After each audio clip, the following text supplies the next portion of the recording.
UP के 23 जिलों में बाढ़ से हाल बेहाल है। 1243 गांव में पानी का प्रकोप देखा जा रहा है। सबसे ज्यादा कहर हमीरपुर, इटावा, प्रयागराज और वाराणसी में देखने को मिल रहा है। वाराणसी में गंगा का पानी शहर में कई इलाकों तक पहुंच चुका है। कई घाट पानी में डूबे हुए हैं। अब से कुछ देर बाद ही सीएम योगी वाराणसी पहुंचने वाले हैं। सीएम बाढ़ ग्रस्त इलाकों का जायजा लेने के बाद राहत सामग्री बांटेंगे। सीएम योगी लगातार एक्शन मोड में हैं। वो लगातार बाढ़ प्रभावित जिलों का हवाई सर्वे करके पीड़ितों को राहत सामग्री बांट रहे हैं। कल पीएम मोदी ने काशी की बाढ़ का संज्ञान लेकर प्रशासन से बात की थी।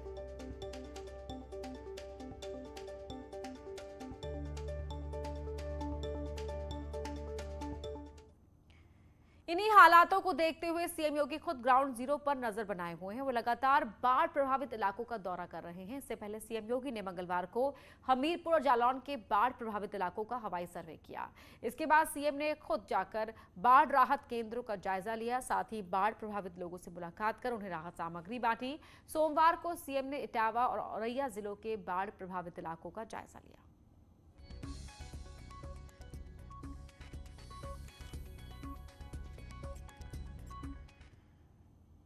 यूपी के कई जिले बाढ़ की चपेट में हैं। ऐसे में बाढ़ से निपटने के लिए सरकार ने तैयारी की हुई है। लखनऊ में बाढ़ पीड़ितों के लिए 24x7 कंट्रोल रूम बनाया गया है, जहां से बाढ़ पीड़ितों की मदद की जा रही है।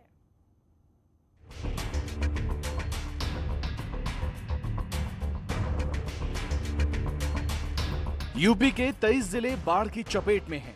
सीएम योगी लगातार बाढ़ प्रभावित क्षेत्रों का दौरा कर रहे हैं। वाराणसी बलिया के दौरे से पहले सीएम इटावा, औरैया, हमीरपुर के दौरे पर थे, जहां बाढ़ पीड़ितों को राहत सामग्री वितरित की। इसके अलावा सीएम योगी के निर्देश पर राजधानी लखनऊ में बाढ़ कंट्रोल रूम बनाया गया है, जहां 24 घंटे बाढ़ प्रभावित क्षेत्रों पर नजर रखी जा रही है।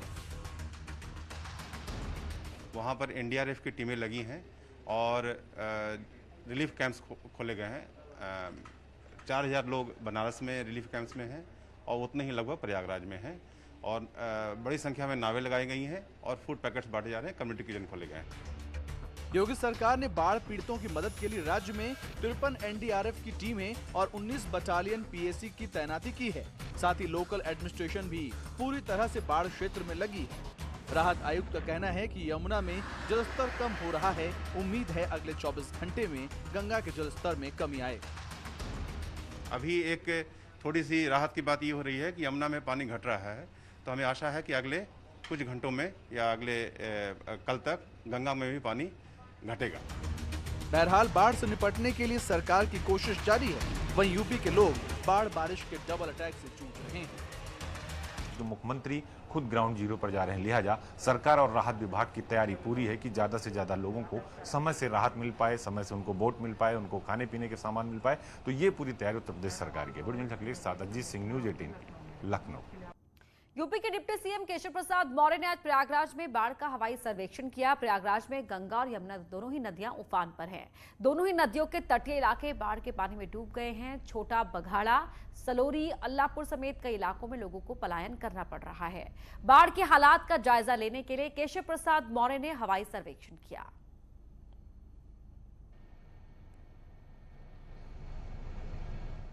जो बाढ़ की समस्या है वह गंभीर रूप में थी। आज उसका मैंने हवाई सर्वे किया, निरीक्षण भी किया है। फिर बाढ़ से जुड़े हुए जो अधिकारी हैं उनके साथ एक बैठक भी की है। अब यमुना जी में भी और गंगा जी में भी जो जलस्तर बढ़ रहा था वो ठहर ही नहीं गया, अब कम होना शुरू हो गया है। यहाँ पे जो बाढ़ राहत केंद्र है उसकी भी व्यवस्था है। जो बाढ़ पीड़ित हैं उनकी सहायता के लिए भी। प्रयागराज में गंगा यमुना के अलावा ससुर खदेरी नदी भी लोगों के लिए मुसीबत खड़ी की हुई है। संगम नगरी प्रयागराज में बाढ़ ने कहर बरपा रखा है। गांव से लेकर शहर तक चारों ओर पानी ही पानी नजर आ रहा है। और इस वक्त हम मौजूद हैं करेली के गौस नगर इलाके में।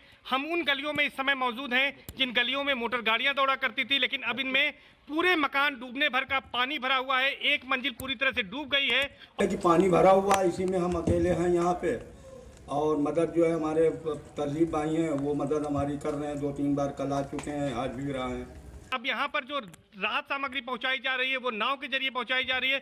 कुछ जो समाज सेवी लोग हैं वो लोगों की मदद कर रहे हैं, अपने स्तर से पानी पहुंचा रहे हैं, भोजन पहुंचा रहे हैं। यहाँ पर कई दिनों से लाइट कटी हुई है और लोग अपने घरों में कैद हैं।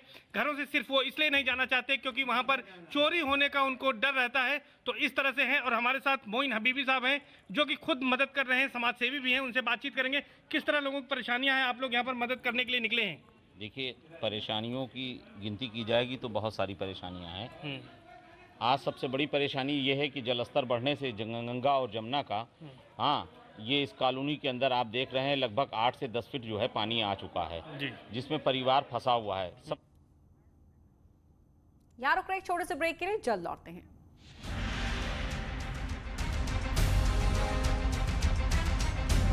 कि बोले बहुत उत्साहित हूं। आर माधवन को पूरी फ्लाइट में अकेले करना पड़ा सफर। वीडियो शेयर कर बोले ऐसा लग रहा है जैसे भूत बंगले में हूं। सोनाली बेंद्रे ने बेटे रणवीर के बर्थडे पर शेयर किया खूबसूरत वीडियो, सोशल मीडिया पर हो रहा वायरल। मालदीव के बीच समुद्र ग्लैमरस अंदाज में नजर आई हंसिका मोटवानी, दोस्त संग की मस्ती video viral. Amisha Patel pool किनारे बाथ सूट में रहती दिखी, धूप का मसा, वायरल हुआ ग्लैमरस वीडियो। और उर्वशी रौतेला ने ऊंची बिल्डिंग के छोर पर किया खतरनाक स्लो वॉक, फैंस बोले संभल की मैडम।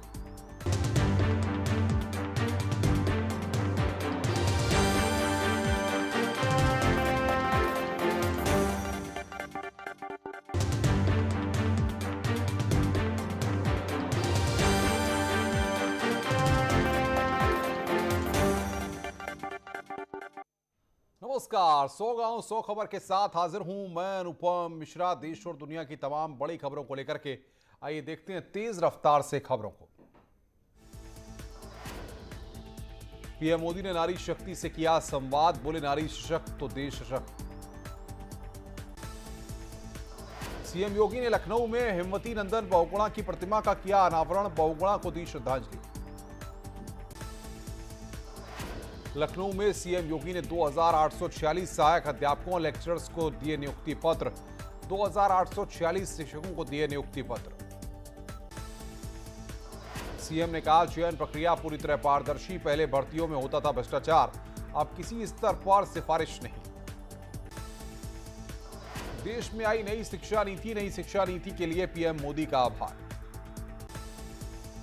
योगी ने कहा अब तक 4.5 लाख लोगों को दी नई नौकरियां, कार्यकाल पूरा होने तक देंगे 5 लाख नौकरियां।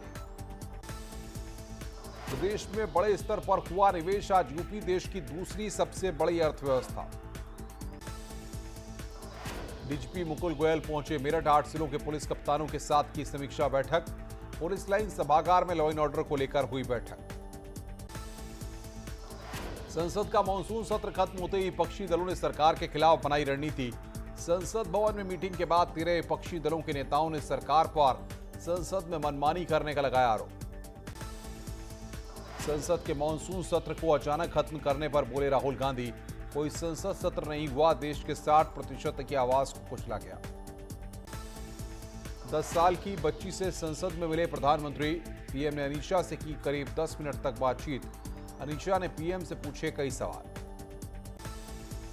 चुनावी तैयारियों में जुटी बीजेपी, आज से काशीपुर में 2 दिन की होगी वर्कशॉप, कार्यकर्ताओं को दी जाएगी ट्रेनिंग। रीता बहुगुणा जोशी और जितेंद्र बबलू विवाद के बाद बीजेपी आलाकमान का बड़ा फैसला, दूसरी पार्टी के नेताओं को शामिल करने से पहले कंगाली की इतिहास, बिना इतिहास जाने बीजेपी में ज्वाइनिंग नहीं। कांग्रेस ने यूपी चुनाव के लिए 38 सदस्यीय इलेक्शन कमेटी की घोषणा की। कमेटी में पार्टी के सभी बड़े पुराने चेहरों को किया गया शामिल, प्रत्याशियों के चयन में रहेगी अहम भूमिका। गाजियाबाद में बिना नंबर प्लेट की गाड़ी में विधायक नंदकिशोर गुर्जर का वीडियो वायरल। गाड़ी के आगे चल रही गाड़ियों के काफिले पर स्टंट करते दिखे युवक, पीछे पैदल दौड़ रहे थे पुलिसकर्मी। नोएडा एक्सप्रेसवे पर एक युवती जान हथेली पर रखकर चलती गाड़ी में करती दिखी डांस। युवती के डांस करने का वीडियो हो रहा वायरल। अखिलेश का बीजेपी पर वार ट्वीट कर लिखा, अब इलेक्शन का वक्त करीब आने लगा तो आई किसानों की याद, किसान बीजेपी के बहकावे में नहीं आने वाले। कन्नौज से बीजेपी सांसद सुब्रत पाठक ने प्रधानमंत्री मोदी से की मुलाकात। उन्होंने पीएम से कन्नौज में फूलों की खेती, अरोमा यूनिवर्सिटी और आलू से जुड़े उद्योग को लेकर बातचीत की है। दिल्ली दौरा खत्म कर देहरादून रवाना हुए सीएम धामी का योजनाओं को धरातल पर लाने की होगी कोशिश।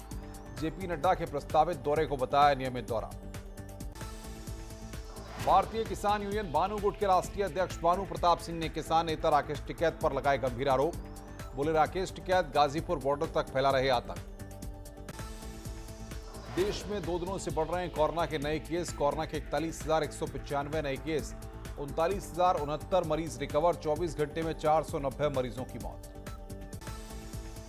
वाराणसी जाएंगे सीएम योगी। बाढ़ग्रस्त इलाकों का जायजा लेने के बाद राहत सामग्री भी बांटेंगे मुख्यमंत्री। कल पीएम मोदी ने फोन पर की थी बाढ़ की समीक्षा।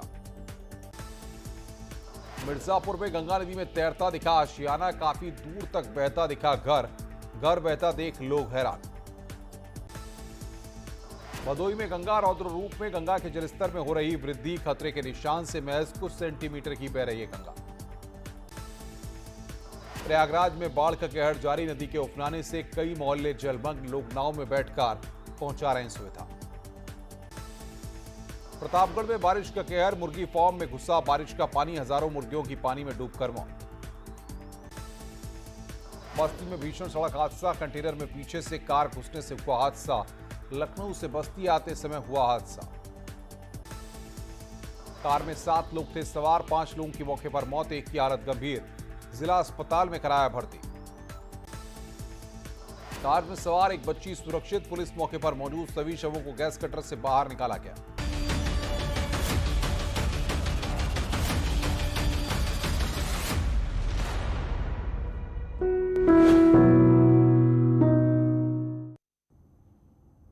कोविड-19 से बचाव के लिए टीका लगवाना बेहद जरूरी है और टीका लगवाने के लिए लोगों को राजी कर पाना सबसे मुश्किल। ऐसी कई अफवाहें और मिथक हैं जो वैक्सीन को लेकर फैलाए जा रहे हैं, जिनकी वजह से लोग झिझक रहे हैं। लेकिन इन चुनौतियों के बावजूद मध्य प्रदेश में एक आंगनबाड़ी कार्यकर्ता ने समर्पण भाव का शानदार उदाहरण पेश किया और अपने गांव के आदिवासियों के टीकाकरण में जुट गई।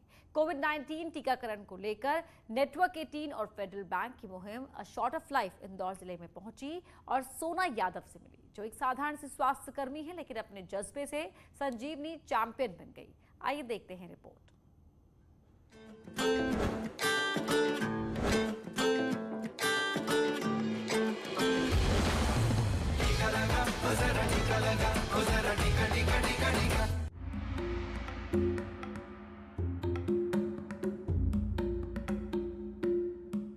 ये हैं सोना यादव, राजपुरा में काम करने वाली एक अकेली आंगनवाड़ी कार्यकर्ता।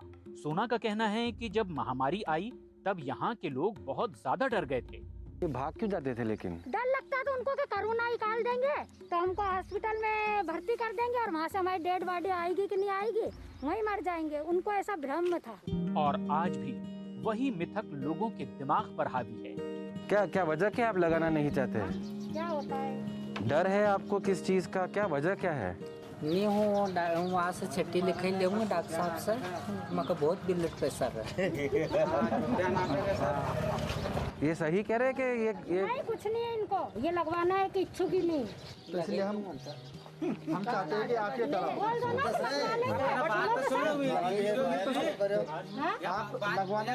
वो आप पे है पूरा। आपसे कोई किसी तरह की कोई जबरदस्ती बिल्कुल नहीं करेगा। इसके बाद सोना और संजीवनी की टीम ने उन्हें टीकाकरण की अहमियत और इसके फायदों के बारे में बताया। कुछ ही मिनटों में सभी की एकजुट कोशिश से उन्हें टीका लगवाने के लिए तैयार कर लिया गया। तो आप लगवाएंगे अभी? हाँ लगाऊं। पक्का? पक्का। लेकिन सोना यादव को कई दूसरी बाधाओं का भी सामना करना पड़ा। गाली गलौज भी देते थे। अब यहाँ पर तो क्या टीम लगा कर चल जाती, हमारा घर तो यहीं पर ही है। तो लोग हमको तो रात में पी कर आते थे कि क्यों लगवाया, मेरी मिसेस को क्यों लगाया, उसको बुखार चढ़ी, चलो तुम काम करने। बहुत सारी दिक्कतें हमने झेली यहाँ पर सर, और फिर भी इसके बाद में लगवाए। अब तक राजपुरा के 50% से ज्यादा लोगों का टीकाकरण हो चुका है और इसका पूरा श्रेय सोना यादव को जाता है, जो एक समर्पित आंगनवाड़ी कार्यकर्ता होने के साथ साथ संजीवनी चैंपियन भी हैं।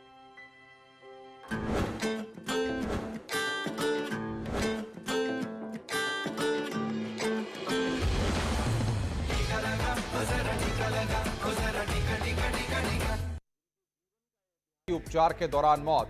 आक्रोशित परिजनों ने पुलिस पर कार्रवाई